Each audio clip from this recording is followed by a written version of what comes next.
Bonsoir, chers bien-aimés, j'espère que vous allez bien. Bonsoir, bonjour, peu importe le fuseau horaire que vous allez regarder cette vidéo, je vous salue au nom de Jésus. Donc, je vais directement au vif du sujet. Je vous remercie à vous, fidèles auditeurs, qui vous m'écoutez, qui vous me regardez. Nous sommes en train d'aller presque à la fin de l'année. Nous sommes bientôt Noël. Et nous savons que l'année n'a pas été facile. L'année a été compliquée. Mais j'ai une pensée particulière. Il y a un dicton qui dit nous ne pouvons pas empêcher les oiseaux voltiger au-dessus de notre tête, mais nous pouvons les empêcher de faire leur nid sur nos cheveux ou dans nos cheveux. C'est justement pour dire que on ne peut pas empêcher les événements arriver dans notre vie, mais on peut par contre les empêcher de nous affecter. La COVID-19 a été meurtrière, éprouvante, et on a perdu beaucoup de gens et tout le reste. Mais face à cette année aussi, Dieu a fait aussi donc des grandes choses. Même si c'est passé dans le silence, mais Dieu a fait des grandes choses. Dans le livre de Lamentations 3, 19 à 23, la Bible dit: quand je pense à ma détresse, à ma misère, à l'absinthe, au poison, quand mon âme s'en souvient et elle est abattue au-dedans de moi, voici ce que je vais repasser en mon cœur, ce qui me donnera de l'espoir. Les bontés de l'Éternel ne sont pas épuisées, ses compassions ne sont pas à leur terme, elles se renouvellent chaque matin. Ça veut dire, si je les mets dans le contexte actuel, que lorsque je pense à toute ma détresse, à ma misère, lorsque je pense à cette année, au système chaotique de cette année, au système, tout ce qui se passe cette année, tout ce qui se passe tout autour de moi.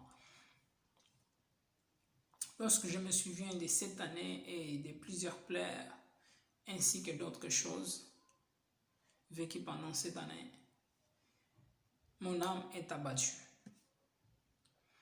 Mais, j'aime bien mettre un accent mais. Voici ce que je vais repasser dans mon cœur, que les bontés de l'Éternel ne sont pas épuisées. Ses compassions ne sont pas à leur terme. Elles se renouvellent chaque matin. Donc nous avons un pouvoir de décision. Un pouvoir de décision, de savoir qu'est-ce que nous devons accepter et qu'est-ce que nous devons refuser. Face à cette année, je sais que je l'ai déjà dit plusieurs fois, Dieu a fait beaucoup de choses. Et le minimum de choses que Dieu attend, c'est les actions de grâce.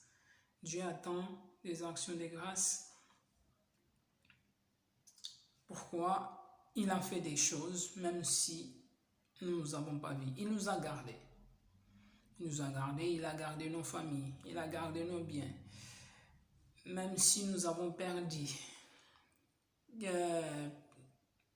certains de nos proches et plusieurs choses aussi que nous voudrons. Mais Dieu a été fidèle. Dieu a été fidèle. Nous devons juste refocaliser un peu nos pensées. Refocaliser un peu nos pensées et de penser autrement. De ne pas laisser la peur nous affecter, mais laisser que la paix, la joie, la bonheur, la douceur de Christ nous environne et nous encourage. C'est pour cela que je t'en supplie, bien-aimé, ne murmure pas.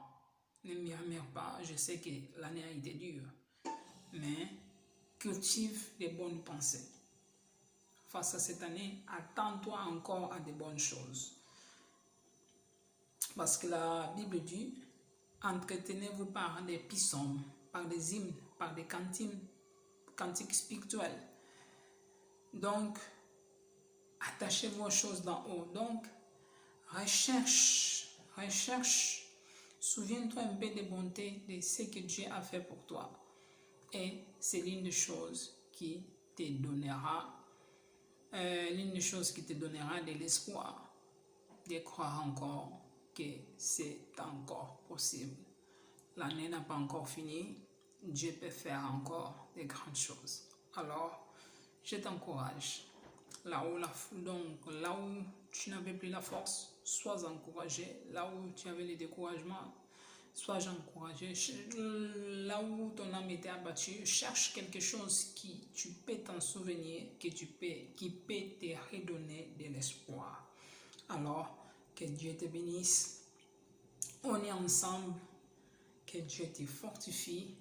We are together. À très bientôt. Merci.